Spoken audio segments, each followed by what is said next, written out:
வணக்கம் ஃப்ரெண்ட்ஸ், இன்றைக்கி நம்ம சேனலில் தேங்காய் பால் ஆப்பம் எப்படி செய்யலாம் பார்க்கலாம். வீடியோக்குள்ளே போகிறதுக்கு முன்னாடி நம்ம சேனலை லைக் அண்ட் சப்ஸ்கிரைப் பண்ணுங்கள். வாங்க செய்யலாம்.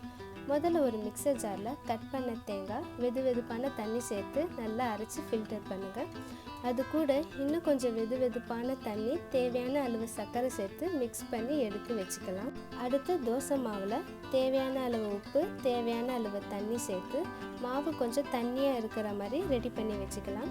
இப்போ கேஸ் ஆன் பண்ணி ஆப்பக்கடாய் வச்சு 2 கரண்டி மாவு ஊற்றி ரவுண்டாக சுற்றிட்டு க்ளோஸ் பண்ணிவிடுங்க. 2 நிமிஷத்துக்கு அப்புறம் ஓப்பன் பண்ணால் ஆப்பம் ரெடியாக இருக்கும். இதை திருப்பி போடாமல் பிளேட்டில் எடுத்து வச்சுக்கலாம்.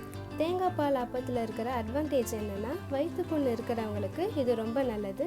நீங்களும் வீட்டில் ட்ரை பண்ணி பாருங்கள். இந்த வீடியோ உங்களுக்கு பிடிச்சிருந்ததுன்னா லைக் பண்ணுங்கள், ஷேர் பண்ணுங்கள், கமெண்ட் பண்ணுங்கள், மறக்காமல் சப்ஸ்கிரைப் பண்ணுங்கள். அடுத்த வீடியோவில் பார்க்கலாம்.